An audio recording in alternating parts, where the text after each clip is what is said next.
Okay, I think right now we are online, but I'm not sure if my voice clear or not. Mm.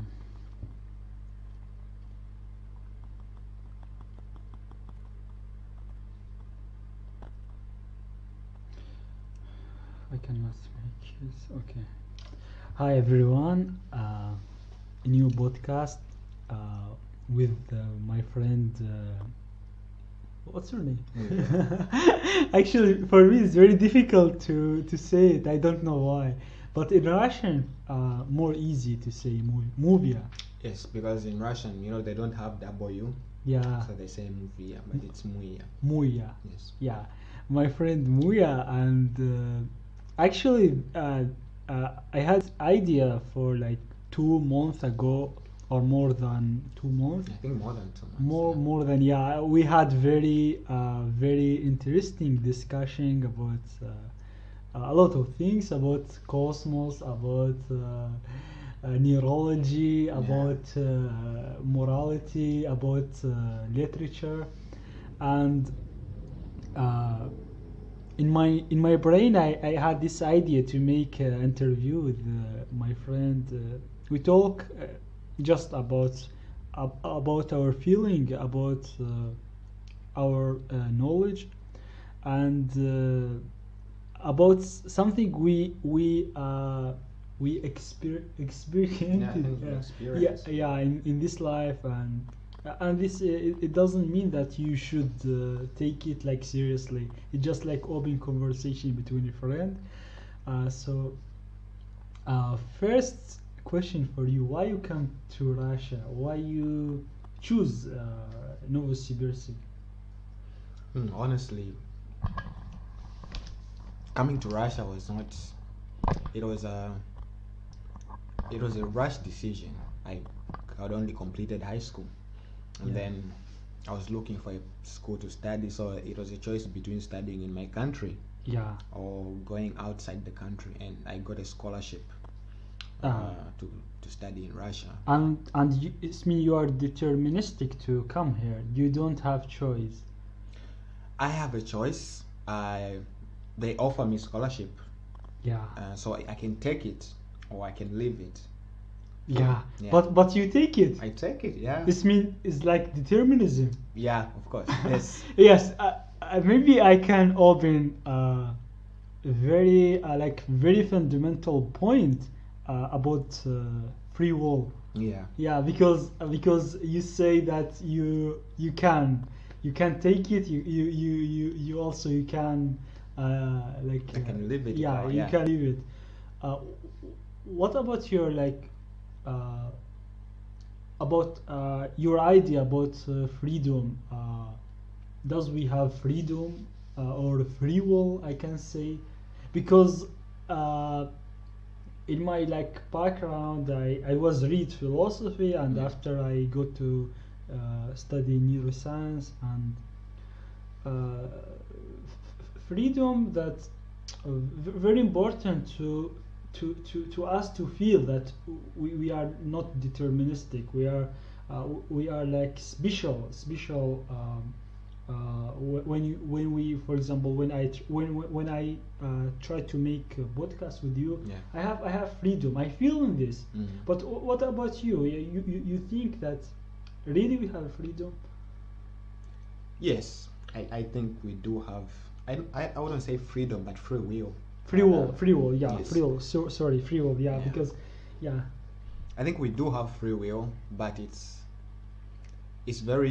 complex to define free will. yeah, I think to a huge extent, a big percentage of what we do is deterministic.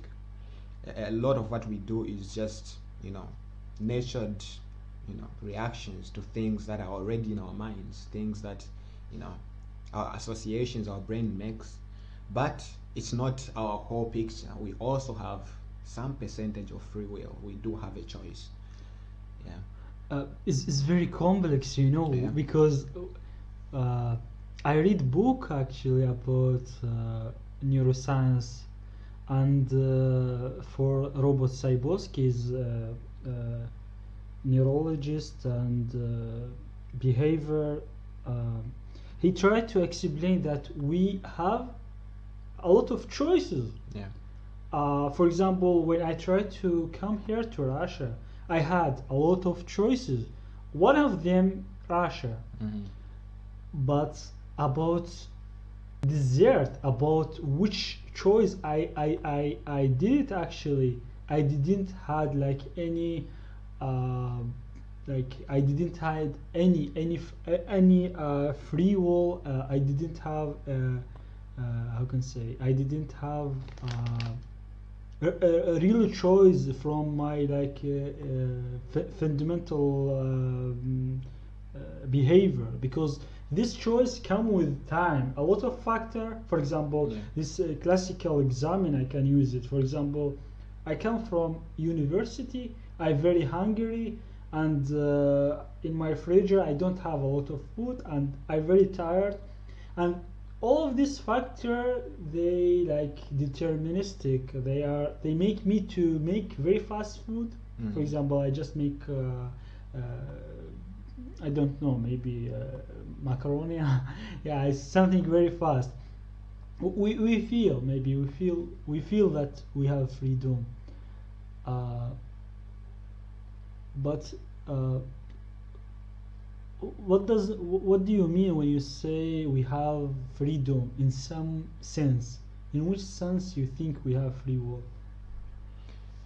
I think there are certain aspects of our life that do not require free will, and some that do. For example, in evolution, in animals in general, Yeah, uh, with each generation they face different circumstances and they have to adapt, and that information is written like in their genetics, in there, so they react a certain way to certain circumstances. They choose maybe uh, if their choice of food, that where they choose to live, your choice of clothes, for example, my choice of clothes, what colors I find are pleasing. I might not know it, but if I'm buying some clothes and I find a blue shirt, I'm like, oh, I'm choosing this shirt. yeah. But in such circumstance, I think I'm not really choosing it, because maybe for some reason the You blue are color, you are yeah, manipulated to yes, use this choice. there's some information, some Yeah, experience it's that I advertisement, for example. subconscious, yeah, maybe there was an Background. advert, maybe Yeah. there was somebody told me some music, some movie, anything. All this information is in my head, and when I see this I feel like, oh, I'm choosing this. Yeah, yeah. But yeah, I'm not really, You're yeah, I'm just you're just deterministic to Yes. choose this, because you have a lot of desires. Yes. But when you come to this point, which shirt I will choose, I will choose this shirt. Yes. Yeah. I don't at this point. And do you think this means free will? I No, mean, this is it's not free will. but another aspect of this is, although I have all this information, all this subconscious, information that is making me to, be attracted to one shirt more than the other, I can still choose not to buy this shirt and buy another one which I find less attractive for different reasons. For example, if the shirt I want is more expensive than another You- shirt, I can choose another shirt. Yeah, I understood. Yes. But also it's not free will, because you will not choose this shirt because you are already manipulated by advertisement, Mm. or your friend told you, for example, Adidas very bad, Mhm. and in result you also deterministic to make this action. Yes. No, I think free will is in this regard to say, although the deterministic part of our brain Yeah. makes us attracted to one thing that maybe we cannot control our attraction to it, the free will part is we can choose not to act on this attraction and choose the other thing. For example, if you like sausages, Yeah. I don't know, maybe because they cook faster, or maybe you saw some advert and you feel like, oh, I should eat sausages. the free will is that you can choose not to eat sausages. If you really want to exercise your free will, you can be like, I know I like sausages, but I'm not going to buy sausages. This is the free will, I think. Nice. Yeah. So, what do you think? Another animals they have free will, and what's the difference between us when human being, Homo sapien, when he try to make choices, and animal? For example, elephant in the jungle, he tried to go to the right direction or the left. Homo sapien, he wants to go to university or go to supermarket. They have also level of free will. Do you think or not? I mean, they have the animal. They have free will. In sense that they can like decide to go or not. I think free will, in my opinion anyway, it's a purely human aspect. I think some animals have very highly developed instincts, like dolphins, for example, that are very intelligent. I don't know, ants that can live in societies, but all the same, it's not free will, it's not culture, it's still instincts. Only humans, only we have the I don't know, mental capacity or the brain capacity to reason and have To free make will. analysis, Yes. to have unique consciousness. Yes. Yeah. I want to ask you this question. If you remember, person, his name Yuval Noah Harari, very famous. Yes. He talked about in which point human being they are unique. Yes. Why, if you like put 1,000 chimpanzees and 1,000 human in the jungle to make struggle, and 100% we will win. Yes. Why we have this type of cooperation? What do you think about human cooperation? In which point he say that human cooperation come because human being can like make fiction. Yes. And build their like group on fiction, this like religion, money, etc. So in this point, you agree, disagree, or you have like mejdu Varotsky? I don't know what point he was trying to make using this argument, but I agree with him. Human beings, we have an ability to reason in abstract concepts like fiction. We can come up with things that are not real in nature, but they are real. Like I can say, like ethnic group, Yes. like nationality. Yes. Also money. He said like, even if you don't believe in your nationality or that you belong to Iraq or Zambia, Yeah. you use the dollar. You believe in dollar, and and this like is very like this idea bothered me. It's very big idea actually, because what's unique about a human being, he say that a human being that they just make fiction, and they didn't like describe the reality how it exists. For example, if you go to the chimpanzees and try to convince the chimpanzees to give him $1 or one banana, and told him this $1 or $10 he can pay 10 banana, he will take banana, and Of course. he will told you, what do you think, I am human? Yeah, this idea is very funny.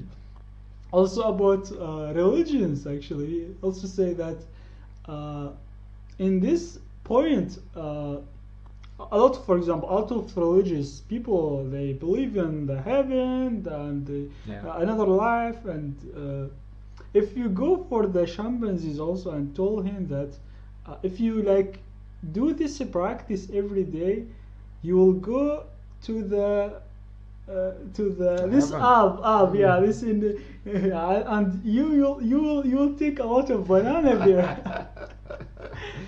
Yeah, yeah, that would be a very absurd thing to say to a gorilla. No, but see, my thing is, we can debate on whether humans have free will, whether they have freedom or not. But the point is, what difference does it make if humans have free will or not? Like, what are the stakes involved? If humans have free will, then what? If they don't, what difference does it make? What do you think?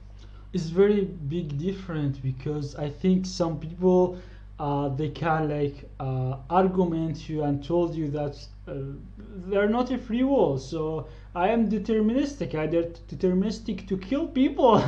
Yeah, and this is also like they make justification that like I just like I can do what I want. And this like if you return to Fyodor Dostoevsky Yeah. and the Ivan version, he told you that if the God does not exist, I think free will for some people, but I don't agree in this point with a lot of people.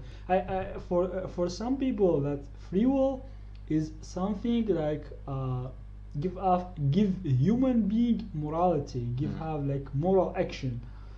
Yeah, and it's very like very complex to to like go deeper.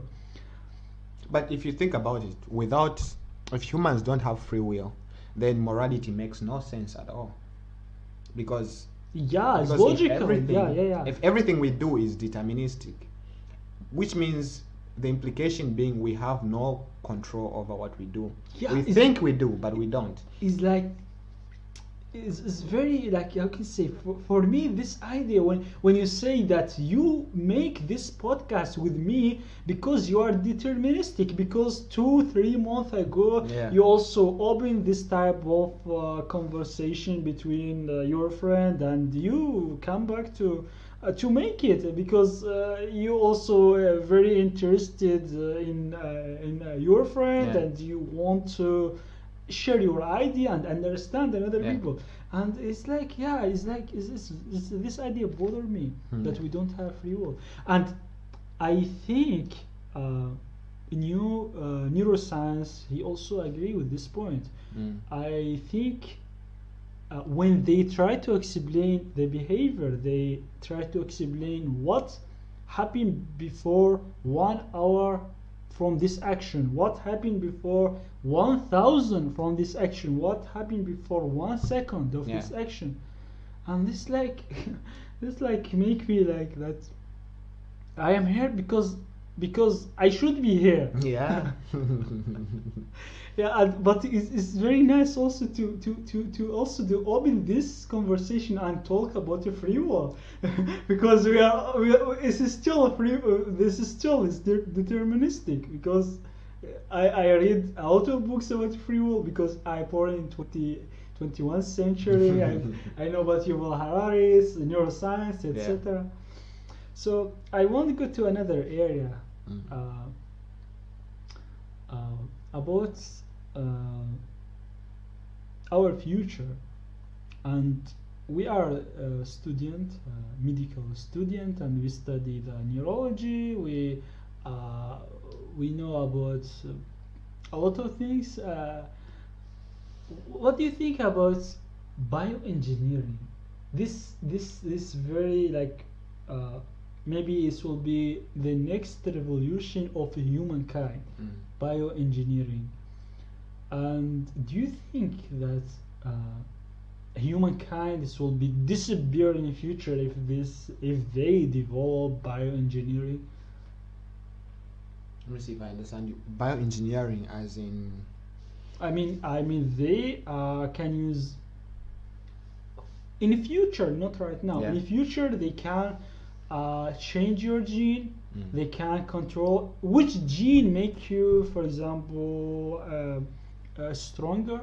Which gene make you have less mutation? Gene editing. Gene, yeah, Yeah. bioengineering. Yeah.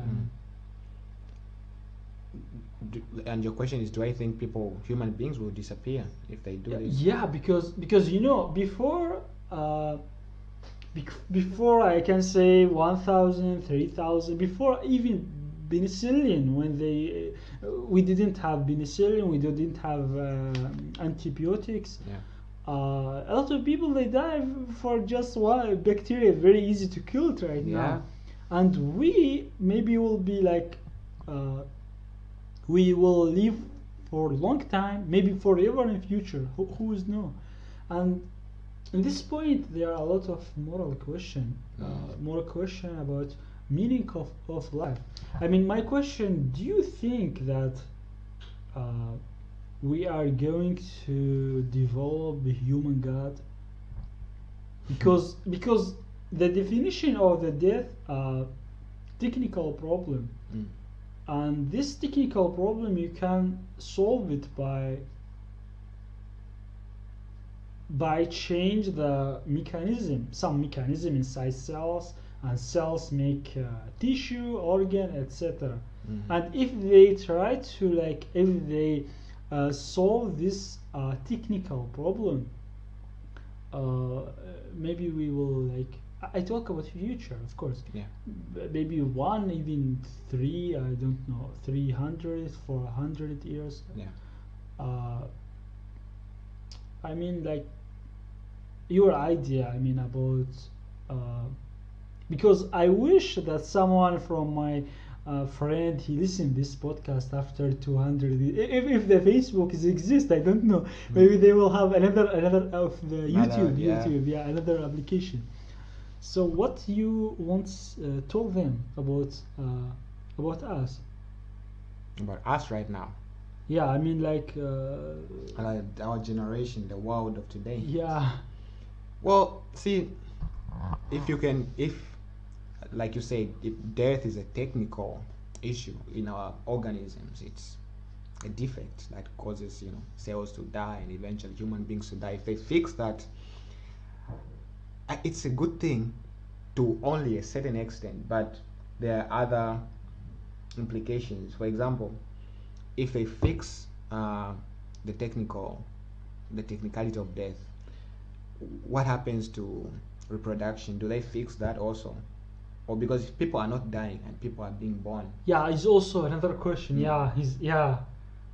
Or is it that they will fix a population of whoever is alive at that time and nobody else is allowed to have children, so that the people who are living there today, they keep on living? Or there's a lot of technicalities, but if people could live forever, I don't know if you would want to live, unless everybody in your life lives forever, because I think this internal desire exists in any humankind, in any animal actually, to give your genes for the next generation.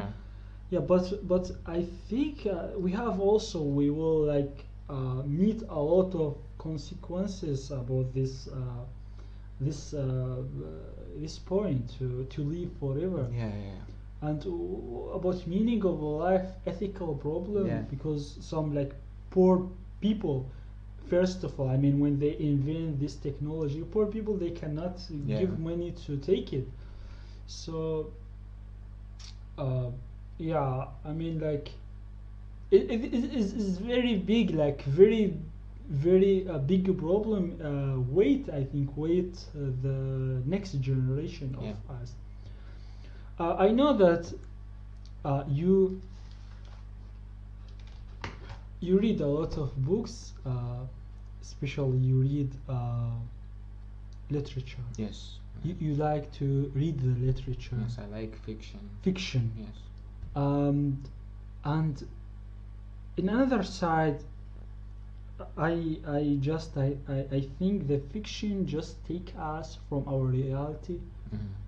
Fiction make massage for our feeling, but not about reality. What do you think?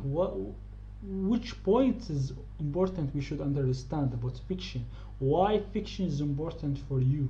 maybe you'll convince me to also to accept fiction like not just like art, like also for something help me to continue to live, to search for meaning. Yeah. Why you like fiction? Why you like literature? Well, first of all, it's quite it's entertaining for one point, but I think reality is very limited. It's very limiting if you're going to try and understand human nature, or you know, the human condition, or how people behave. And if you're going to use reality, it's very limiting, because oftentimes people don't really show what they feel or what they think. But if you deal in fiction, you can stretch reality a little bit. You know, you can use extremes to see what would happen if this happened, which might not actually happen in reality. For example, So you don't believe you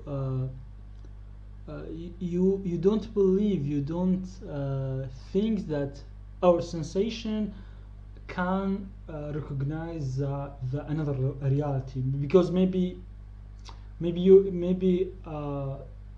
the reality which exists right now for us by our sensation, Yeah. eyes, listen, is not the reality which is in reality exists. yes, that's And this is very like very deep philosophical problem. Go to the metaphysics, yeah, and go to the Plato and this cave. That's Yeah.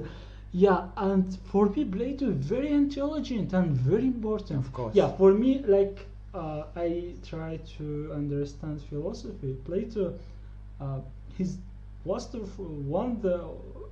In my opinion, he's one from the most important philosopher Yes. to understand philosophy, because he just give you the ideal reality exists somewhere. And but the problem for me, why I have a problem with this reality, because this reality I cannot touch it, I cannot feel it, Yes. I cannot I don't know, to I cannot take any sensation from this reality. Yeah, but for example, Plato in Phino, I don't know if you read Phino, he is trying to deal with issues of whether human beings have a soul or not. And he tells the people who are around him that um, the body, the flesh, the senses, Yeah. they can only perceive what they are built to perceive. For example, eyes can only see light, Yeah. and ears can only hear sound. And at this point, I think he's very like he's right actually. Yes. Because if you come for physics, and they if you ask them uh, which wave our eyes can take from physical reality, they will tell you very tiny, Yes. very tiny. And also about the voice, also very tiny. You Yeah. cannot like listen the like ultrasound. You cannot Yes. listen very very high. And really, for me also, this bother me. This point bother me. You know why? Because I am I can say I am realistic, Yeah. and this reality which are invaded by Plato is making me like live in unlimited reality. Yeah. So what do you think? Because science right now, he just take the what we can Yes. take it from our sensation. Mhm. What do you think in sensation for you, like feeling? I mean, I know, I don't know, to vision, etc. They limited of our like our think, our behavior, our consciousness. Yes. Yes, they're very, not that they are limited, but they can only perceive what they are built to perceive. But that is not the whole picture. For example, light your eye can only see, visible light, but there is a whole spectrum of light that you Yeah. cannot see, which makes you question what we see. Is that how the world is, or that's just how we see it? If there's a whole spectrum of wave light bouncing off, for example, anything that you are looking at, but you can only perceive a small percentage of that thing, which makes you question, maybe you don't see the thing at all, you only see a small part of it. So if you want to understand, or if you want to try to understand what you are looking at, or what reality might be, you cannot rely on the senses. You'd have to look elsewhere, and that's how Pilatus says you have to use, he uses the soul, but it's the mind. You have to rely on the mind, on the imagination, on fiction. You have to try to imagine what it might look like, what its actual nature might be like. This make this told me to respect this type of I can say metaphysics, Yeah. another word, because our reality is limited, and we just take the sensation from the objective reality, which are already like installed inside our mind. I want to go to another era. First of all, you say that fiction, literature important because reality limited. Yeah. And what you can say about second point not just second, what you can say about first point, that is limited, in which sense, why you search in this metaphysics reality, what you want to receive. For example, another type of life, another type of I don't know why you don't like our reality.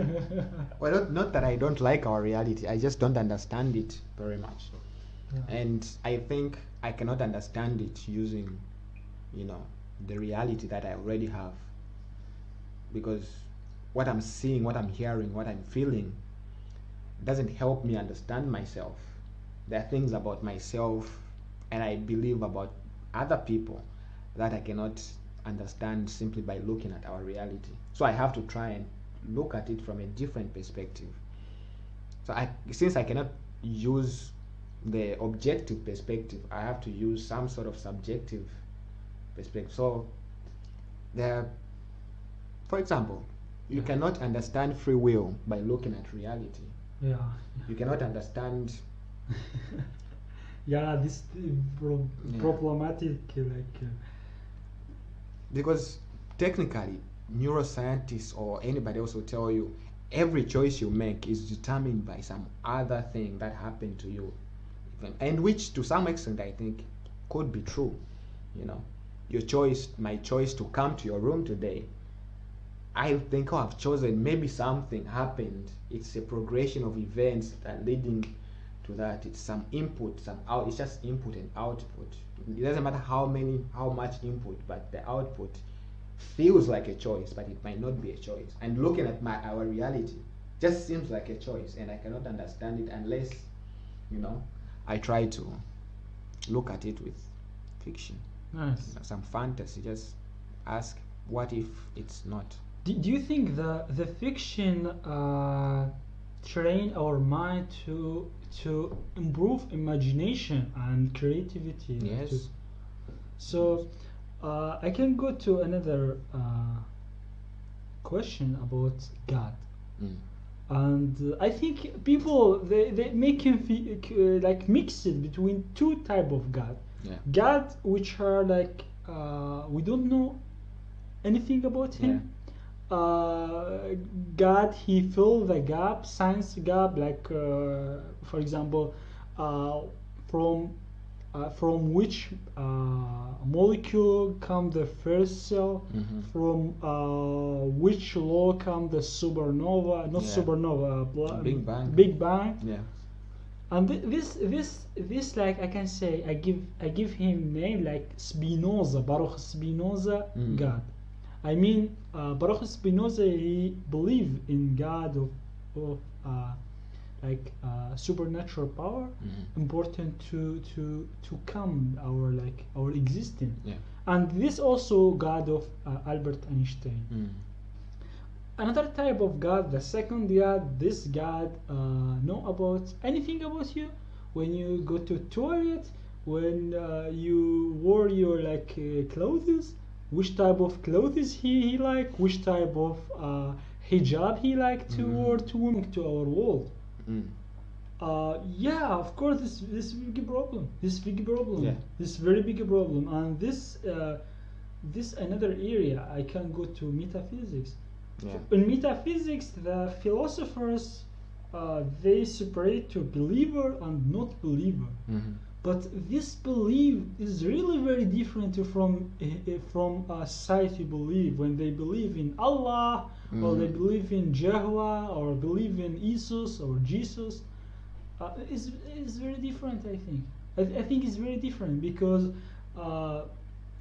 this God, if you don't believe in him, he will put you in the hell forever.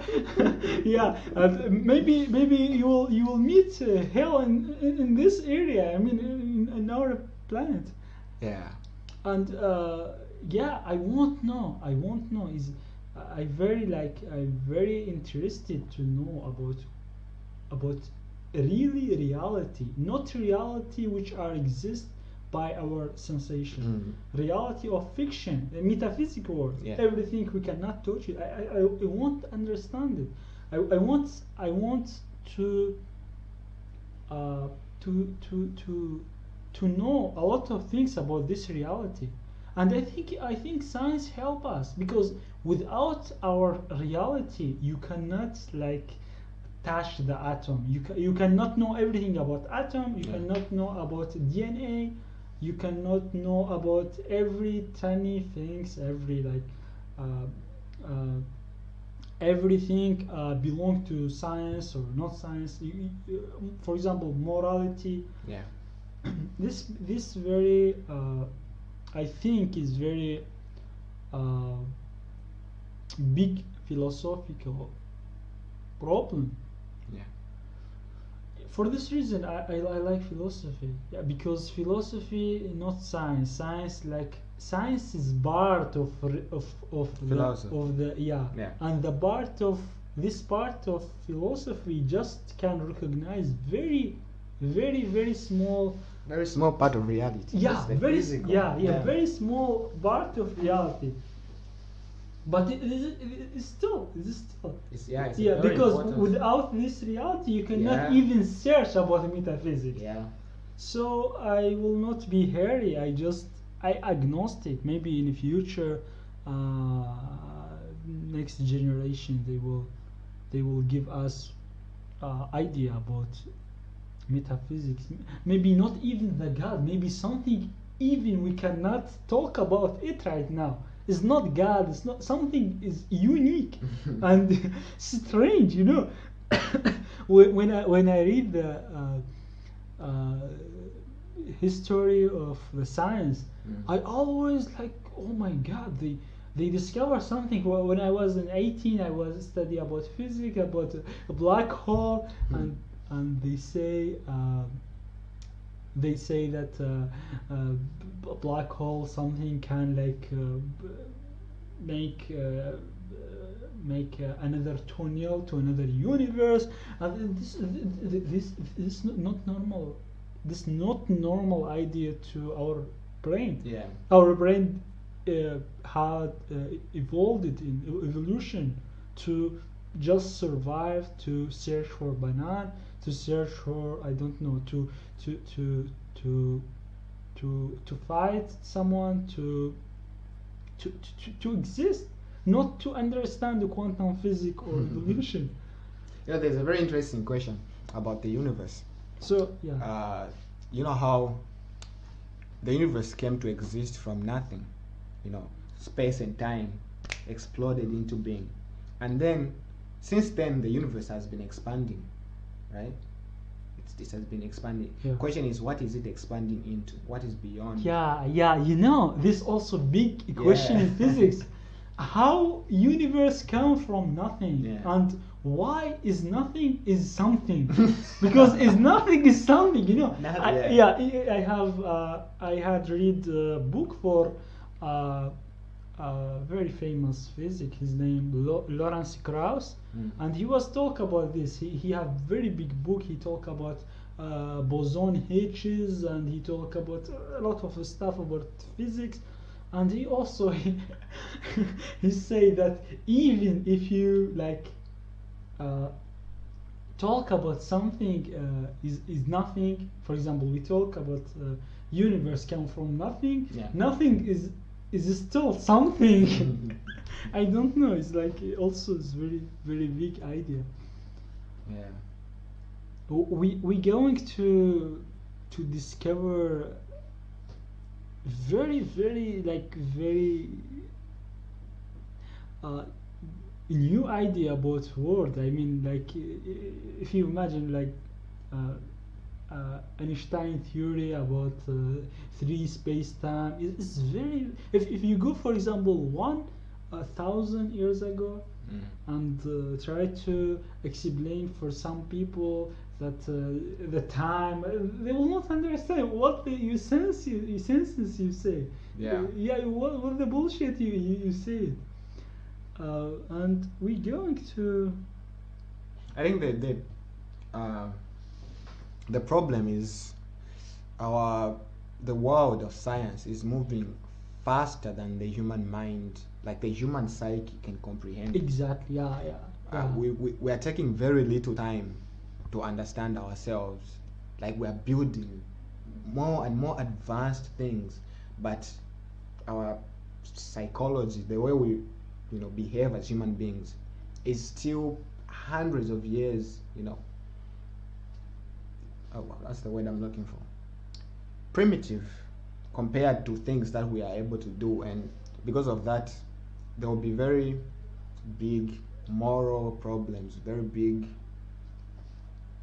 ethical problems with the technology that we're building. Very nice. Yeah, I fully agree. Yeah, and I understand about what you're talking, but I like to share this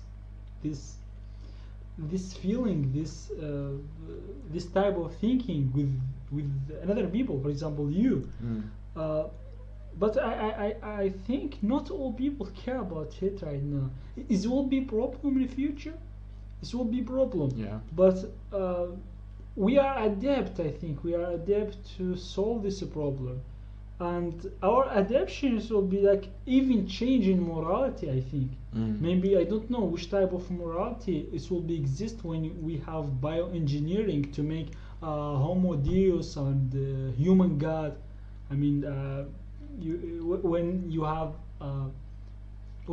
genetic revolution. I mean engineering in genetic, and they can change gene which are like responsible to make you like stressful or depression. Yeah. This will be changed. Even the meaning of the life, pleasure, this will be changed. And I think, yeah, your point very deep. You say that technology run very fast from us. We're still living in the mind of the jungle man. He just calculate. I should go to this eat this lion. How many? I mean, he's fast. How he can run? I am faster. How old this lion? And our mind go. I can say just 200 or 300 years, even 200 years. We are living very revolution period. I think. I'm very happy to share this with you because I think nobody care. All of people, they use iPhone, but they don't want to understand the consequence of this problem, technology. Like there's this book I read It's called Amusing Ourselves to Death. I forget the author, but he was talking about how if like there's things that are not compatible with reality. no, not with reality, No. but with the nature of knowledge. Like we take for granted that the medium or that information is passed to us does not matter as long as the information is there. For example, the classroom, a long time ago, before television, before the computer, you had the old setting of a classroom. You had pupils, you had a teacher, and pupils had to be quiet, Yeah. and the teacher would teach them, and the teacher would ask questions, and there would be, it was not fun time, it was not play, it was learning. Yeah. And you took learning seriously. Then it evolved to, for example, now we have computers, where the same medium you have for pleasure Yeah. is the same medium you have for learning, might be the same medium you have for spirituality. It's, if you're using the computer for pleasure, you're watching YouTube videos, music and all this, your mind should associate the computer with pleasure, and then when you switch and then you're watching a lecture, your mind now doesn't know whether to associate the computer with pleasure or learning. And then what happens is there's a crossover of these two concepts to say maybe learning should be fun, because your mind associates the computer with pleasure, with music and movies, also with learning. So it's like maybe the concepts are the same. And then you have, long time ago, learning was a serious thing. You have to sit, be quiet, the teacher is talking. Now teachers have to be entertaining, they have to make jokes, they have to make the classroom. So there's all these consequences that Yeah. our mind is still in that era of learning, and we are already in this era and we don't know how to adjust. And you find people are It's take me to, yeah, it's a very big question, of Yeah. course. And this question take me, I mean, this idea take me to question about artificial intelligence, yeah AI. yeah And the difference between us, I think, and artificial intelligence, that the artificial intelligence is limited intelligence. He can calculate a lot of things, and we cannot calculate. But the difference, the artificial intelligence, they don't have consciousness. They cannot feel. But what if this computer have feeling? If I break this computer